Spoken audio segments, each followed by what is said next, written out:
Saat ini kita bertemu lagi ya dalam anatomi payudara dan fisiologi laktasi.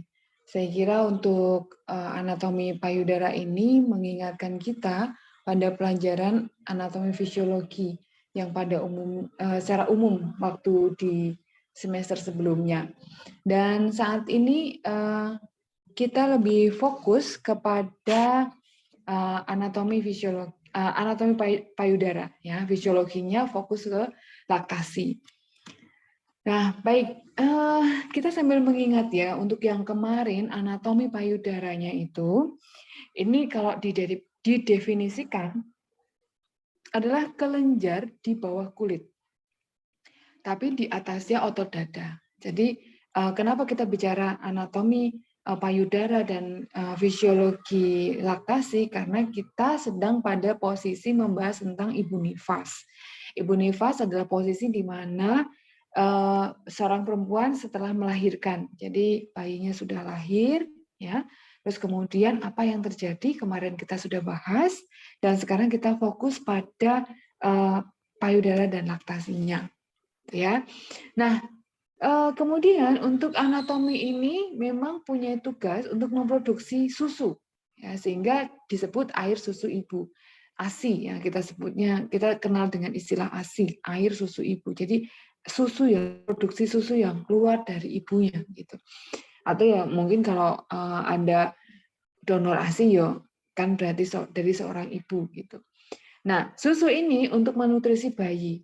Jadi sebaiknya pemberian ASI disesuaikan dengan usia bayi kalau memang ada pendonorannya gitu ya.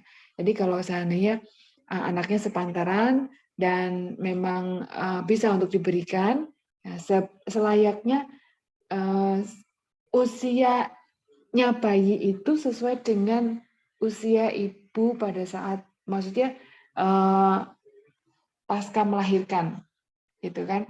Jadi kalau komposisi ASI kan berbeda sih setiap waktunya gitu ya, sehingga pemberian ASI yang baik itu ya, pemberian ASI baik sih, cuman akan lebih baik kalau memang ibu si pendonor ASI itu memiliki anak atau usia pasca persalinannya itu sama dengan usia anak yang saat itu didonorkan gitu ya. Nah, ini kita bicara tentang ASI yang keluar dari payudara itu ya. Nah, di sini beratnya payudara itu kurang lebih 200 gram. Kalau tidak wanita dewasa yang matur itu sekitar 200 gram. Ini juga terkait dengan berat badan seseorang ya, seorang perempuan gitu. Nah, saat hamil rata-rata itu 600 gram dan saat menyusui 800 gram. Kenapa? Karena pada saat menyusui ini produksi ASI-nya kan bertambah ya. Jadi bandungannya tambah besar, duktusnya tambah besar, jadi ada pembesaran pada payudara sehingga beratnya pun bertambah. Nah, di bagian payudara ini itu ada 3 bagian ya. Kita ingat-ingat lagi anatominya, bentuknya gitu ya. Ada 3 bagian. Yang pertama adalah korpusnya, korpus ya, yang bagian besar yang menonjol ini. Kemudian ada areolanya, ada putingnya. Ini putingnya lebih menonjol begini ya. Nah, di korpus itu ada korpus, di dalam korpus ada bagian terkecil yaitu korpus alveolus ya. Jadi korpus alveolus ini kecil-kecil ya, bagian terkecil yang memang memproduksi ASI. Nah, korpus alveolus ini dia containing alveoli. Jadi yang kecil-kecil di sini nih ya. Korpus alveolus ini bagian terkecil yang memang dia memiliki sel asiner, kemudian jaringan lemak, sel plasma, otot polos, pembuluh darah. Gitu. Nah, kalau alveolus ini berkumpul jadilah lobulus. Lobulus berkumpul namanya lobus. Itu. Lobus itu kalau ada lobulus ini ya. Dan setiap payudara biasanya terdiri dari 15 sampai 20 lobus. Gitu. Jadi kecil-kecil ya, ada alveoli jadi berkumpul bersama jadi lobulus berkumpul beberapa menjadi lobus ya. Lobus di setiap payudara sekitar 15 sampai 20 lobus itu. Nah, terus di sini ASI disalurkan dari alveolus ke ductus. Nah, nanti ductus itu bergabung jadi ductus lactiferus. Nah, seperti ini. Itu, ductus lactiferus seperti ini, jadi ini gabungan dari ductulus. Ductulus asalnya dari alveolus tadi. Itu, ya. Nah, itu ya, jadi bagian kecil-kecil terus jadi membesar. Kemudian ada bagian areola. Biasanya kita kenal dengan bagian yang hitam melingkar begitu ya. Nah, di situ ada sinus lactiferus. Jadi ini saluran di bawah areola yang besar melebar ke dalam puting dan bermuara keluar. Jadi kalau kita lihat ini ya, ini ada areolanya, itu bagian areola yang menghitam ini pada saat kehamilan, bagian areola ini semakin menghitam gitu. Nah, di sini nanti akan ada muncul yang ini sinus lactiferus. Terus nanti pengeluarannya melalui puting yang menonjol keluar dan masuk ke dalam mulut bayi. Sehingga kalau kita lihat di sini bukan istilahnya yang memproduksi ASI itu kan tadi alveolus ya. Alveolus kan di daerah sini. Alveoli. Nah, ini alveolus kan ke dalam ini, bagian-bagian kecil ini. Nah, ini yang memproduksi kan jajar-jajar dari satu, gitu ya. Ada lobulus. Nah, makanya yang dihisap oleh bayi atau yang mulutnya itu sampai ke hitam-hitamnya itu masuk karena bagian alveolusnya yang nanti akan dituju, gitu. Nah, jangan hanya sekedar di bagian luarnya saja, di ductusnya. Gitu. Kalau di areola, kalau di puting itu kan hanya ini ya, yang menonjol gitu. Tetapi di bagian areola, di sinus lactiferusnya, di sini sinus lactiferusnya, lactiferus sinusnya. Gitu. Nah, di sini kantong-kantongnya itu yang ditekan sehingga keluar ASI-nya. Gitu. Keluar susunya. Gitu ya. Jadi kalau bayinya tidak hanya di puting saja nyusunya, nanti apa yang diperes gitu ya. Nah, harus sampai ke mengenai di bagian lactiferus sinus, makanya areolnya masuk semua. Terkadang sampai karena areolanya masuk, sedotan ngenyutnya bayinya itu kuat. Nah, ini sampai ke bagian dalam ini jauh lebih meresnya lebih banyak gitu ya. Keluarnya ASI juga lebih banyak. Nah, ada beberapa hormon yang mendukung ya dalam proses ini. Diawali dengan hamil gitu. Waktu hamil sebenarnya sih sudah ada hormon prolaktin ya dari plasenta, prolaktin ini dari plasenta. Pada saat hamil sebenarnya prolaktin itu meningkat jumlahnya. Tetapi susunya, air susu ibunya masih tertekan. Kenapa kok nggak bisa keluar ASI-nya? Karena masih tertahan oleh adanya estrogen yang masih tinggi. Jadi waktu hamil, kondisi tubuh dijaga ya oleh estrogen dan progesteron. Jadi semakin banyak usia kehamilannya, semakin tinggi juga estrogen dan progesteronnya. Nah, pada saat persalinan, estrogen progesteronnya akan turun. Nah, dari situlah nanti prolaktin akan naik. Kalau prolaktin naik, itu kan berarti kalau persalinan, kan estrogen progesteron turun. Persalinan kan berarti bayinya sudah lahir, ya kan? Berarti ibunya masuk pada masa postpartum. Saya ulangi ya. Jadi hamil itu kan estrogennya dan progesteronnya tinggi, ya kan? Nah, pada saat persalinan, estrogen progesteronnya turun, drop gitu. Pada saat turun, persalinan sudah selesai, berarti kan bayinya sudah lahir. Kalau bayinya sudah lahir, ibunya masuk pada fase masa postpartum, ya kan? Nah, ini postpartum pada hari kedua dan atau ketiga, ini estrogennya turun drastis, prolaktin jadi dominan, sehingga mengekskresi, mengeluarkan si susu itu. Gitu. Nah, makanya kenapa di program pemerintah Indonesia itu ada IMD, inisiasi menyusu dini. Jadi secara tidak ditunda lagi, begitu lahir 1 jam pertama langsung disusukan. Ini untuk merangsang puting secara dini dan menstimulasi bayi untuk bisa mencari secara naluriahnya dia mencari puting susu yang dipandu dengan air ketuban yang tidak dilap pada saat membersihkan bayi, ya terutama di tangannya bayi itu, gitu. Nah, kalau ada rangsangan puting secara dini, terbentuklah secara lebih dini juga prolaktin. Terus prolaktin itu juga yang diproduksi oleh hipofisis. Hipofisis berarti kan bagian otak ya, di otaknya si ibunya itu terproduksi. Nah, dengan adanya stimulasi prolaktinnya muncul, hipofisisnya juga merespon dengan baik, sehingga sekresi susu atau ASI-nya lebih lancar. Gitu ya. Nah, pada saat refleks penting yang perlu kita ketahui dalam proses menyusui itu, dalam proses menyusui itu ada 2 hal ya. Yaitu yang pertama itu refleks prolaktin.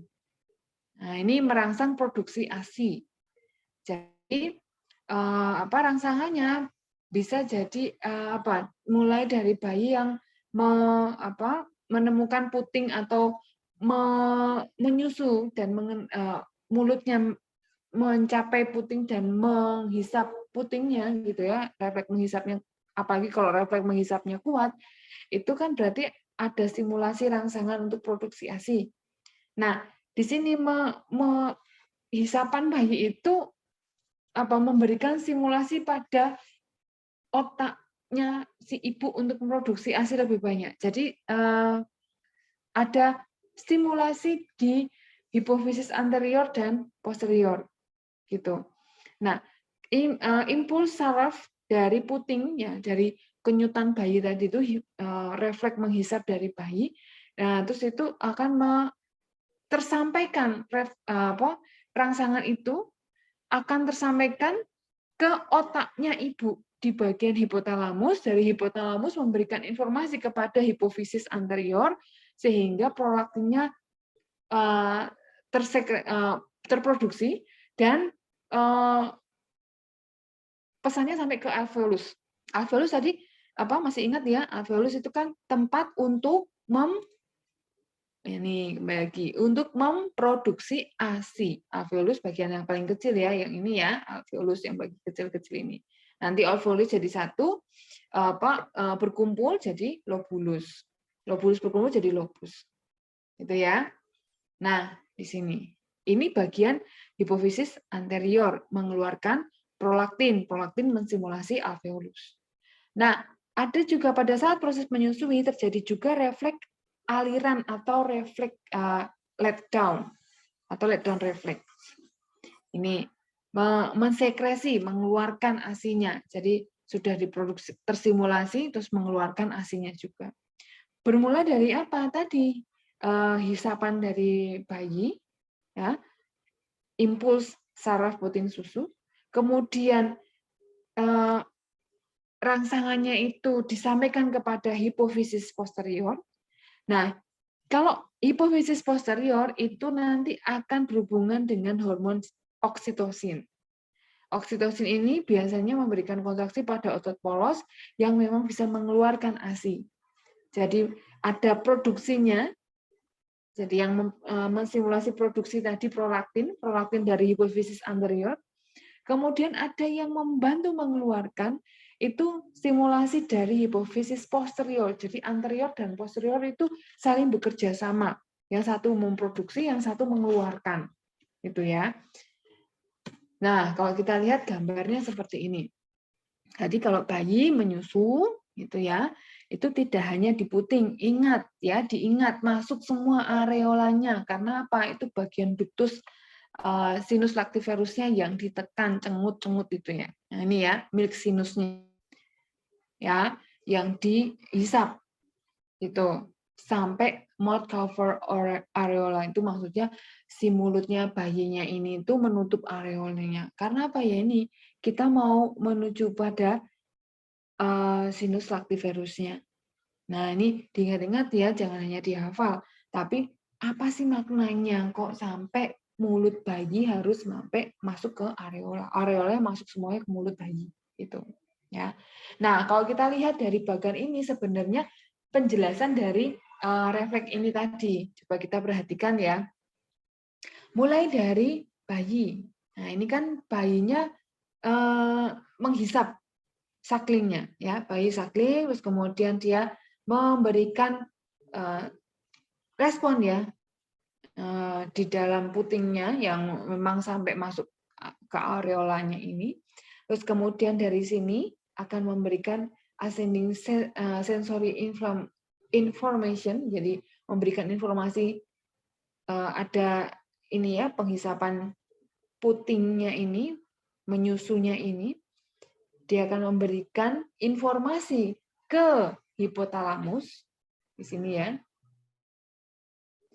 Nah, di hipotalamus ini akan memberikan sinyal di posterior hipofisis anterior atau pituitari anterior dan posterior gitu. Kalau di anterior akan mengeluarkan prolaktin. Kalau di posterior mengeluarkan oksitosin. Itu. Terus akhirnya kalau yang prolaktin ini mensekresi susu, yang kalau ini mengeluarkan ya mensekresi, jadi keluar, memproduksi susu, sama seperti penjelasan di sini ya. Anterior itu prolaktin, anterior ya, anterior itu menghasilkan hormon prolaktin meningkat, terus dia menghasilkan susu ya. Kalau yang posterior, hipofisis posterior atau posterior pituitari itu menghasilkan hormon oksitosinnya meningkat, terus dia bisa mengeluarkan susu ASI. Itu ya. Kalau prolaktin simulasinya di alveolus. Kalau oksitosin kan lebih kepada ototnya untuk bisa keluar gitu oksitosin ya. Sama waktu kalau persalinan kan juga gitu ya. Oksitosin distimulasi pada saat persalinan itu kan ada simulasi di puting susu karena harapannya oksitosinnya itu keluar. Oksitosin karena hubungannya dengan otot. Tapi kalau prolaktin itu hubungannya dengan alveolus yang ada di korpus mami atau payudara gitu. Di korpus ini ya. Itu ya. Semoga gambaran ini paham ya, mulai dari dihisap oleh bayinya karena ada rangsangan gitu ya, kemudian pesannya itu disampaikan ke hipotalamus, hipotalamus menyampaikan pesan ke hipofisis anterior dan posterior. Kalau anterior keluarnya prolaktin, prolaktin mensimulasi alveolus untuk menghasilkan susu. Kalau posterior itu hipofisis posterior meningkatkan hormon oksitosin yang memang membuat otot yang ada di korpus payudara itu bisa berkontraksi untuk mengeluarkan ASI. Gitu ya. Oke, baik. Selanjutnya ini refleks mengalir ASI atau refleks oksitosin. Ini hisapan bayi akan merangsang bagian belakang kelenjar, ya, hipofisis bagian belakang berarti kan posterior ya. Posterior, pituitari atau hipofisis posterior gitu. Kelenjar hipofisis bagian belakang produksi oksitosin ya. Ini ya sama ya, bagian belakang ini kan posterior kan belakang. pituitari kan hipofisis ya, pituitari bahasa Inggrisnya ya. Nah, itu mengeluarkan oksitosin. Hormon oksitosin dialirkan melalui darah menuju payudara, kemudian merangsang otot, mengelilingi pabrik susunya di dalam payudara ya, untuk berkontraksi sehingga ASI diperah keluar dari pabrik ke saluran ASI. Sederhananya bahasanya seperti itu ya. Hanya ASI dalam saluran ASI yang dapat dikeluarkan oleh hisapan bayi atau diperas ibu. Salurannya apa? Ya tadi di ductus lactiferus ya tadi. Ductus lactiferus yang di bawahnya areola itu sinus lactiferus gitu. Terus jika refleks oksitosin tidak bekerja dengan baik, bayi tidak mendapatkan ASI yang memadai. Produksi ASI dalam pabrik cukup karena ASI disalurkannya karena ASI di saluran ASI-nya kurang. Jadi jangan sampai salah memposisikan bayi pada saat menyusu karena posisi itu akan menentukan banyak sedikitnya ASI yang akan keluar dari hisapan bayi itu ya. Nah, ini kalau dilihat refleks prolaktinnya ini ada faktor pendukung ya. Ini bagaimana kok bisa prolaktinnya di dalam darah banyak gitu ya.